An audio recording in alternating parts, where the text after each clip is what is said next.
Olá, galera do terceiro ano, espero que todas e todos estejam bem. Vamos dar prosseguimento na disciplina de Sociologia, ainda no capítulo 12, na parte 2. A ideia é que a gente finalize esse capítulo com uma live, tirando as dúvidas de vocês trazendo questionamento, a gente levantando elementos de atualidades e que possa contribuir com o processo de vocês de investimento na entrada no ensino superior, né? Então, vamos dar prosseguimento ao capítulo. Eu vou aqui diminuir um pouco a minha câmera e colocar aqui no cantinho para não atrapalhar a visualização dos slides de vocês. Tá certo? Então vamos dar prosseguimento. Vou iniciar aqui a apresentação do slide com a parte 2. Tá? Continuamos com essa imagem da Ideia Santiago que vai ilustrar o nossos slides, nossa apresentação. E aí eu trago essa charge para que a gente pense um pouco. Né? O tópico do nosso capítulo é o mundo se modifica e um novo debate se inicia.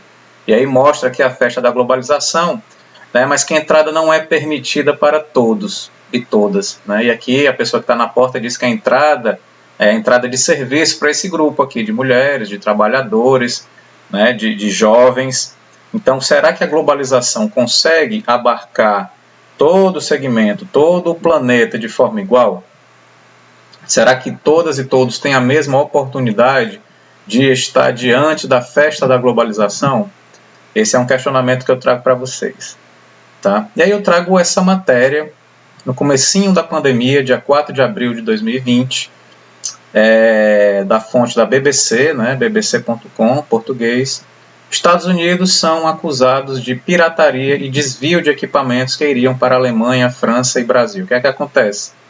Né? Esses equipamentos passariam pelos portos estadunidenses e aí, à medida que iam chegando ao porto, né, eles eram impedidos de dar prosseguimento ao seu destino. Né? Então, diferente dos filmes em que os Estados Unidos eles salvam o mundo, né, bem comum nos filmes, a bandeira estadunidense lá tremulando com as pessoas salvando o mundo. Nesse caso, eles tiveram uma postura, digamos assim, um pouco egoísta, não é isso? Então, todos os insumos que passavam como máscara, como respiradores, eram barrados nesse porto e eles impediam que esses equipamentos, esses insumos, eles dessem prosseguimento. Então, veja que a globalização ela não é igual para todo mundo, né? A questão econômica que a gente está trazendo aqui. Então, quais são os discursos sobre o tema, sobre a globalização? Inclusive, alguns a gente já viu na aula passada. Né? Essa compressão do espaço temporal, o que é isso? Essa diminuição do espaço-tempo. Então, demora menos tempo para chegar na China, né? Os espaços eles são reduzidos. Tá? Então, tem-se essa ideia de compressão espaço-temporal. A globalização traz essa ideia. A outra é de interdependência econômica. Então, as nações elas dependem entre si nas questões econômicas, não é isso? Então, uma ajuda a outra, né? Uma contribui com algum insumo, algum elemento, algum produto próprio da sua terra. Né? Impressão de encurtamento das distâncias, aquilo que eu já falei, dessa compressão espaço-temporal. A ideia de integração global, de que todos os países estão integrados globalmente, né? Com as mesmas oportunidades, quem sabe? Né? Isso é uma questão para a gente avaliar. A reordenação das relações de poder, então, meio que se reordena, né? Aquela relação de poder que se tinha na Guerra Fria, né? Capitalismo e o socialismo, o comunismo soviético, ele se desmonta e se cria um novo formato, né? Um formato globalizado, onde as relações de poder elas seriam mais disseminadas, não é isso? O surgimento de uma cultura global, né? De uma cultura universal, onde todo mundo pudesse ter acesso, e uma consciência do aumento das diversidades, né? Como se a gente pudesse agora visualizar, vislumbrar as diversidades que compõem esse mundo. Né? Então a gente teria consciência dessa diversidade. E aí há quem questione esse modelo de globalização. Né? Temos aí os fundamentalismos, né? Muitos baseados em questões religiosas e de cunho nacionalista. Né? E aí nós temos a imagem do atentado às Torres Gêmeas nos Estados Unidos em 2001, 11 de setembro, o qual eu tive a oportunidade de assistir na televisão, então já é uma característica da globalização dos tempos, né, desses tempos atuais. Eu estava na universidade quando o primeiro avião bateu na torre, aí a partir daquele momento, né, começou as gravações ao vivo, né, na verdade as gravações e as emissões da mídia ao vivo, e aí quando o segundo avião bateu na segunda torre, já estava sendo gravado ao vivo, e foi um choque, né, naquele momento. E era a expressão de um grupo chamado Al-Qaeda, né, que tinha essa perspectiva fundamentalista religiosa islâmica. Tá? Então, esse tipo de grupo, esse tipo de narrativa questiona a globalização nos moldes em que ela está. E também nós temos aqui os vários movimentos anti-globalização, ou altermundialistas, que propõem uma outra forma de globalização, né? Uma forma que garanta a singularidade dos espaços, né? Que não haja a exploração de uma nação por outra, que haja o respeito aos recursos naturais, né? O respeito aos trabalhadores e às trabalhadoras.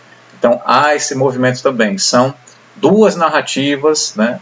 Dois movimentos que questionam a globalização. Um mais conservador, né? Que seria os fundamentalismos, e o outro um pouco mais progressista, que seriam esses movimentos anti-globalização ou altermundialistas. Tá? Essa ideia de mundo globalizado ela não é recente, não é tão recente, né? E que as pessoas iriam além de suas fronteiras nacionais e culturais e compartilhariam valores planetários comuns. É certo que desde as grandes navegações que há troca entre os territórios, entre os países, não é isso? Mas a partir da década de 60 do século passado, com a revolução tecnológica, que iniciou ali na década de 60, mas foi repercutir mais na década de 90, né, com o advento aí mais forte da internet, da rede, né, a rede que ligaria vários equipamentos. Então, 30 anos depois é que constituiu um grande diferencial entre o presente e o passado próximo. Então, essa ideia de valores planetários comuns, ele já era dito, já era pensado, né, já era imaginado. E ali da década de 60 para a década de 90 a gente viu isso se concretizar, muito em razão da revolução tecnológica, né? E aí, três fatos contribuem para que haja a emergência dessa ideia de globalização, né, como um pensamento único, né, como um caminho que não tem alternativa. Tá? Então, a ideia de que as relações comerciais seriam autorreguladas pela lei de mercado, então a gente não necessitaria mais do Estado para estar organizando. O neoliberalismo ele defende isso, né, o Estado mínimo, né, porque o mercado ele conseguiria se autorregular e permitir que o mundo andaria de uma forma mais equilibrada devido à sua autorregulação. A queda da União Soviética, aqui tem um exemplo, uma imagem, né, das pessoas quebrando o muro de Berlim, que separavam a Alemanha Oriental e Ocidental, né, em 1989. Então, a queda, né, a derrocada da União Soviética como um modelo alternativo ao capitalismo também contribui para que se imagine e se dissemine a ideia do pensamento único, da globalização aos moldes neoliberais, não é? E a resposta neoliberal às crises econômicas dos anos 70, onde a Margaret Thatcher, né, primeira-ministra britânica, na década de 80, disse que não tinha alternativa, não tinha caminho. Era a resposta neoliberal o único caminho que o capitalismo poderia seguir. Tá? Então a globalização ela é marcada por esses referenciais. Né? Quando eu entrei na universidade em 2001, era muito forte essa discussão sobre globalização. Né? Era muito evidente, porque estava muito na ordem do dia, muitos movimentos anti-globalização acontecendo ao redor do mundo. Tivemos, inclusive, aqui no Ceará, uma reunião do BID, né, no ano de 2002, que é o Banco Interamericano de Desenvolvimento, ali no Sebrae, próximo ao Dragão do Mar, onde teve confronto dos movimentos anti-globalização naquela época. Tá certo? Então, em relação ao pensamento único, né, eu posso dizer para vocês que ele não é algo que seja desejável. Né? Sempre há formas outras de pensar e de proceder. Tá? E essa pensadora chamada Luizelma Pinto, ela diz que nada pode ser mais contrário à liberdade do que um pensamento único, aquele pensamento que não tem saída, né? Pois mesmo que o corpo não viva entre grades, a mente se encontra numa prisão, né? Mais que a gente ache que nosso corpo está livre, a nossa mente ela se encontra numa prisão quando a gente compartilha de um pensamento único, tá certo? Então a revolução tecnológica ela veio realmente para marcar esse divisor de águas, essa diferença, né, nessa nossa contemporaneidade, daquilo que ficou no passado, naquele modelo passado, bem próprio ali da Guerra Fria, da luta capitalismo, socialismo, né, a Revolução Tecnológica trouxe outros elementos para a gente.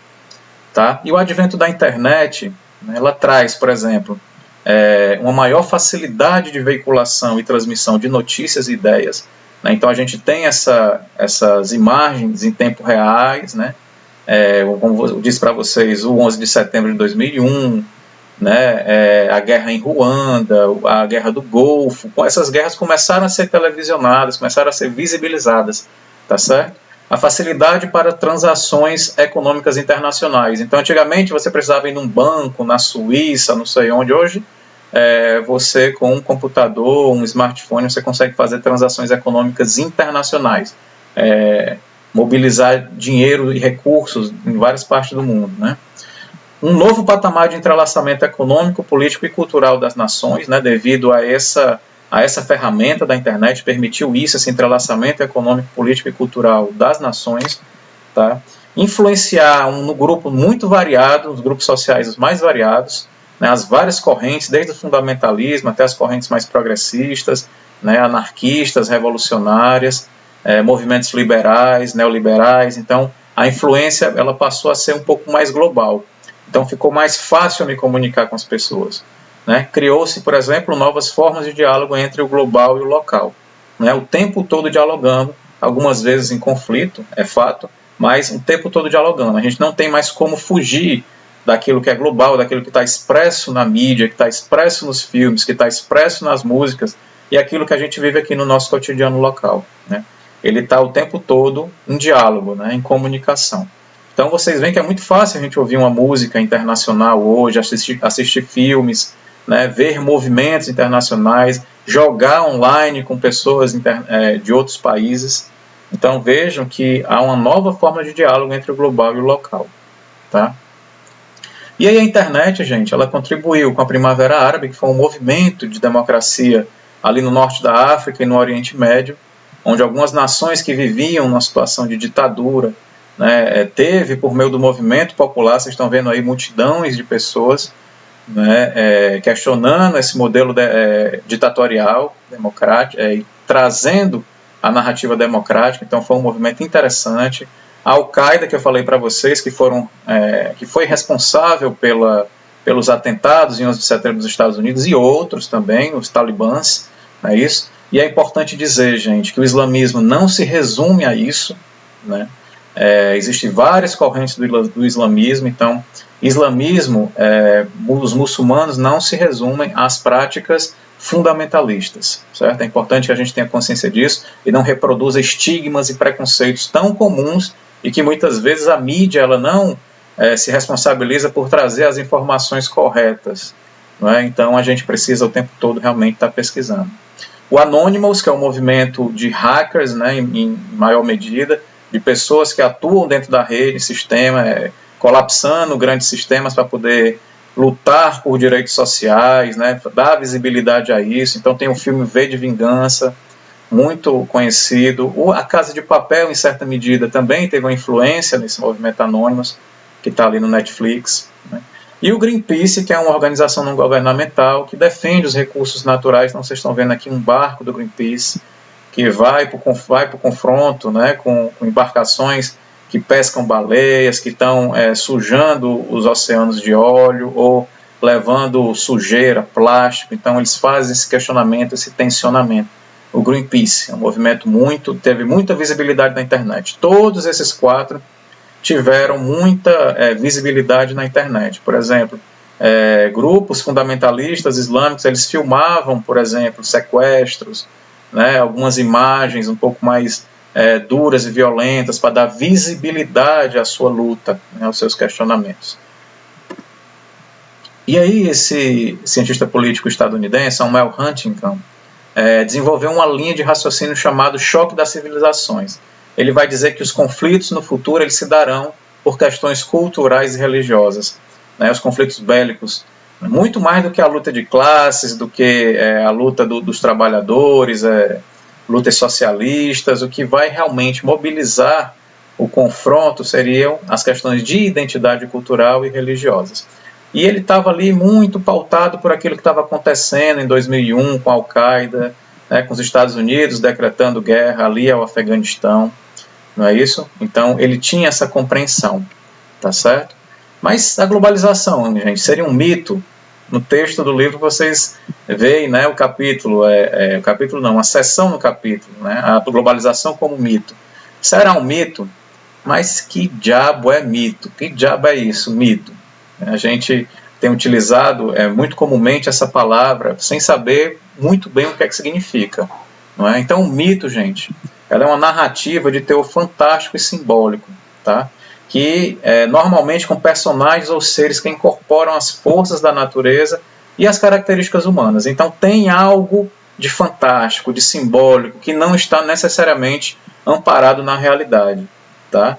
É algo, alguém cuja existência não é real ou não pode ser comprovada, tá? Então, o mito tem essas características, né? É uma criação fantástica, simbólica, que não tem muito amparo na realidade, tá certo? Na realidade que a gente chama aqui objetiva, né? Na realidade científica, tá certo?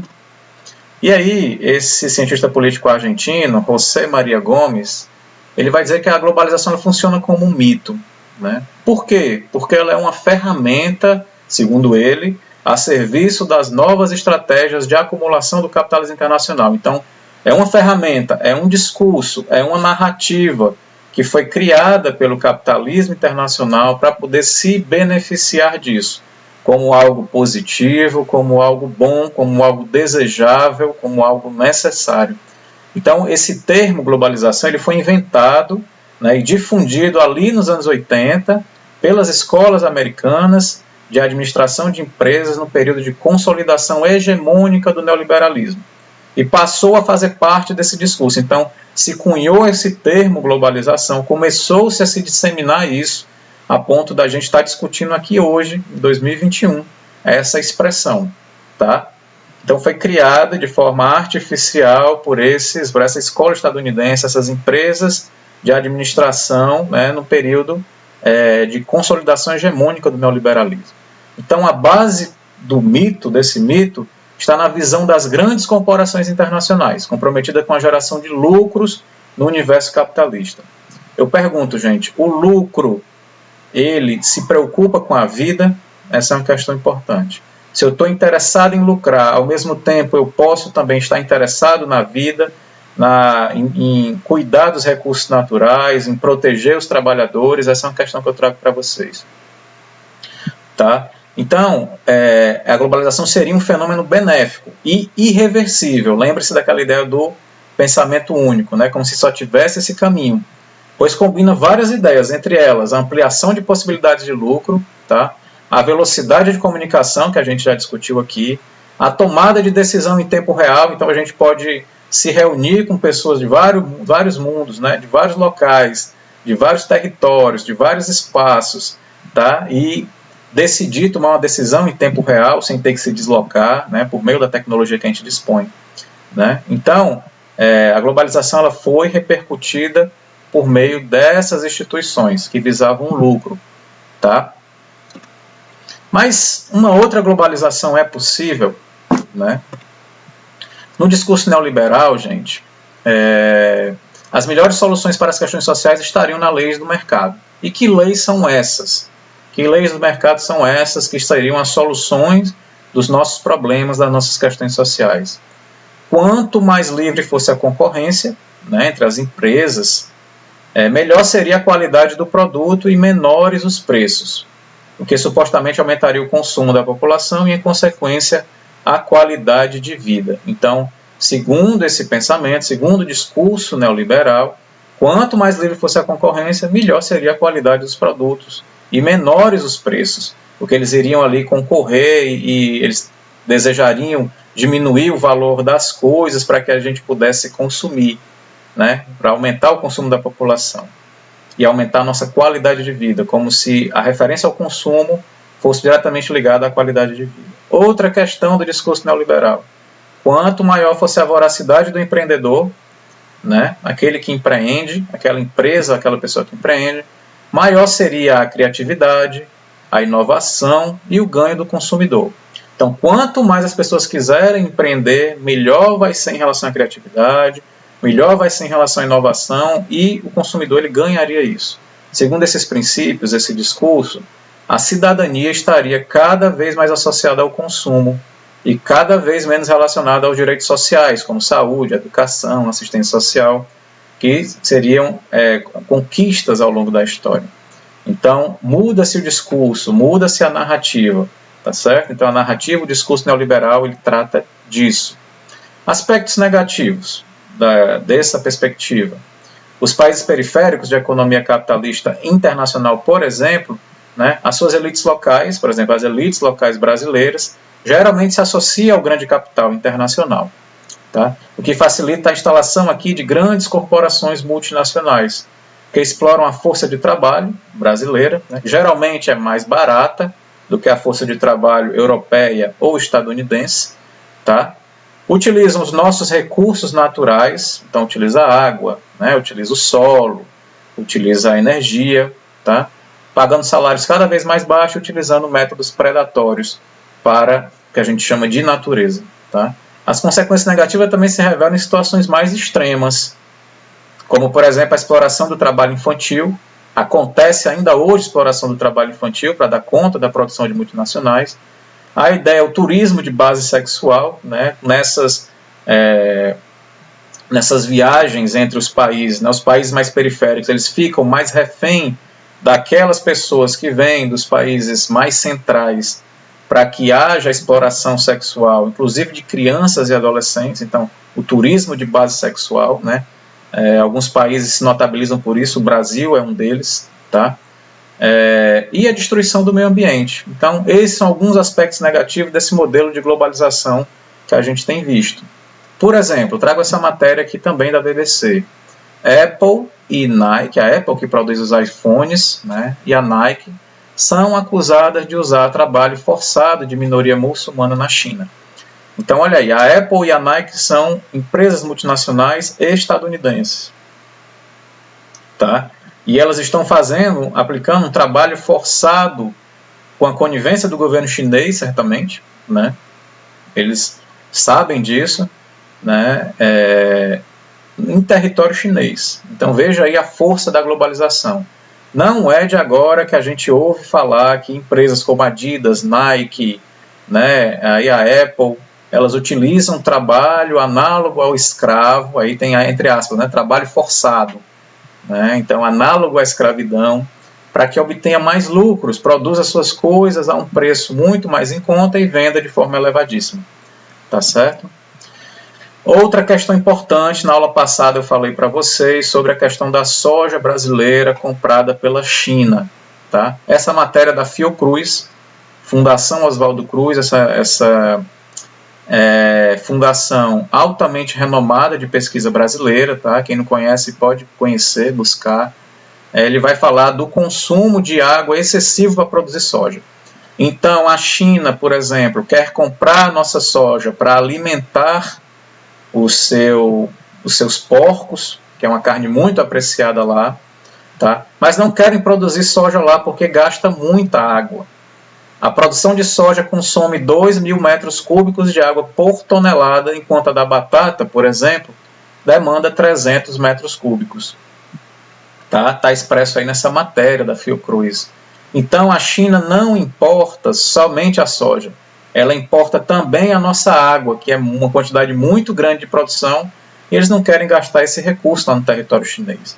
Tá? Então, eles submetem, para eles é muito mais barato comprar e importar a soja do que produzir lá e gastar a água potável dele, como a gente gasta aqui. Tá certo? Então, isso é importante da gente compreender, né, para que a gente compreenda como é que funciona a organização geopolítica, como é que a globalização ela funciona. Tá? E o Brasil ele se destaca pela exportação e produção de commodities. O que é isso? O que diabo é isso, como tem aquela senhora lá? Não é? São produtos primários. Então, a soja, a batata, o milho, a laranja. Tá? E quando a gente produz grande quantidade de soja, porque gera lucro para quem produz, né, a gente vai também gastando a nossa água, o nosso solo com a monocultura, tá? E isso vai atrapalhando a nossa segurança alimentar, que seria a gente ter uma produção de produtos primários, né, de verduras, legumes, frutas, que a população brasileira possa se alimentar sem ninguém passar fome. Tá? Então, é bem complexo essa questão, essa organização da globalização. E a China ela vai buscar nos outros países o valor mais barato da soja, né? e que aí também ela acaba importando a água desses países, a água potável tão valorizada no dia de hoje, onde as nossas águas estão em grande quantidade contaminadas, não é isso? E aí mais um exemplo, né, da globalização, na verdade também em relação à pandemia, carga chinesa com 600 respiradores artificiais que viriam para o Brasil, inclusive para o Ceará, é retida nos Estados Unidos e não será enviada ao Brasil. O que aconteceu? O Brasil comprou essa remessa, solicitou essa remessa à China, mas aí os Estados Unidos se interessou pela remessa, que estava numa situação delicada lá, e reteve esse material lá. Tá? Mais uma vez, semelhante àquela matéria inicial que eu trouxe para vocês. Tá certo? Então, gente, uma outra globalização, ela teria outras características, tá? A crítica à globalização, ela advém desde conservadores e nacionalistas, como a gente viu ali no começo, né, como os fundamentalistas, até os universalistas e progressistas, como o movimento anti-globalização, Anonymous, Greenpeace, tá certo?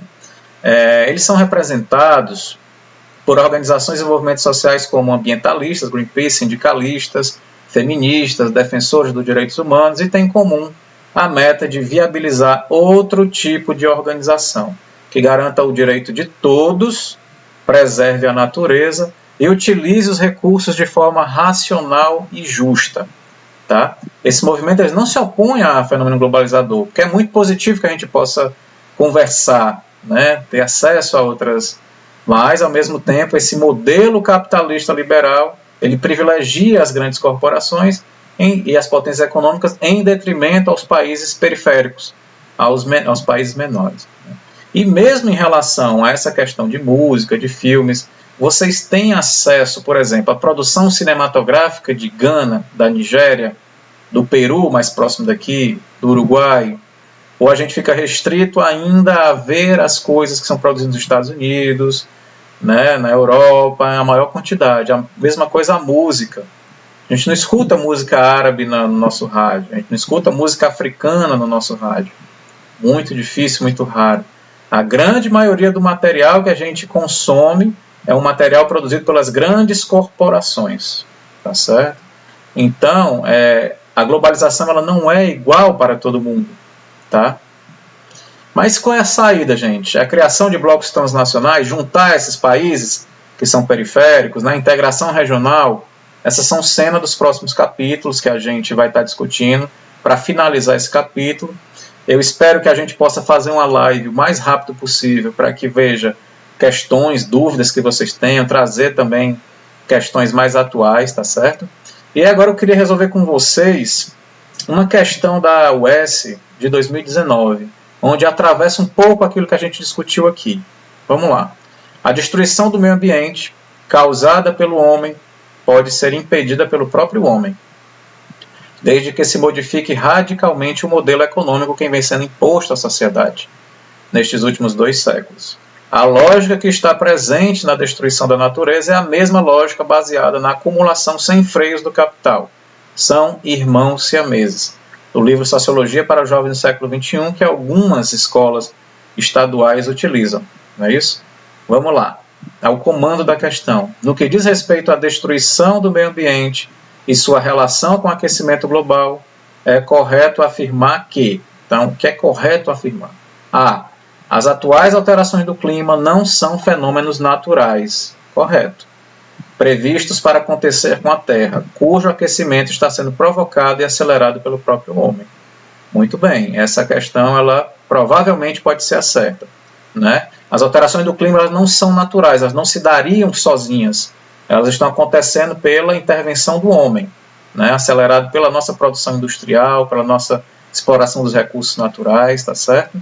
O aquecimento global é um processo importante para a vida no planeta, tornando mais quente e aconchegante, diz a letra B. É falso, né, gente? O aquecimento global não deixa mais quente e aconchegante. Deixa um pouco mais difícil, inclusive, de viver, né? Alguns graus a mais, ela altera em muito a questão da vida, não só dos seres humanos, mas também dos animais, das plantas. Então, está errada a letra B de bola. Letra C. O atual modelo econômico e seus impactos na vida humana são responsáveis pelo equilíbrio ambiental do planeta. É falso, né, gente? Tem causado um desequilíbrio o modelo econômico. né, e os seus impactos na vida humana. Porque as pessoas têm consumido muito, né, têm massacrado muito os recursos naturais e têm também contaminado esses recursos naturais. Tá? Então, esse modelo econômico ele tem impactado negativamente no equilíbrio do planeta. Os países mais pobres e pouco industrializados são os principais emissores de gases de estufa responsáveis pelo atual aquecimento global. É falso, né, gente? São os países mais ricos, os países mais centrais do capitalismo, mais industrializados, que emitem uma quantidade imensa de gases de estufa, como, por exemplo, os Estados Unidos e a China. Então, é falsa a letra D. A letra correta, gente, realmente é a letra A, que vai trazer a afirmação mais coerente com o que se chama de destruição do meio ambiente causada pelo homem. Então, a gente vai finalizando por aqui, desejando que vocês fiquem bem, continuem se cuidando, atentem às normas sanitárias e a gente em breve, quando todo mundo tiver condições, estaremos juntos, tá certo? Queria agradecer a participação de vocês e me colocar à disposição para qualquer dúvida, qualquer questão que vocês tenham, tá? Um abraço em todas e todos.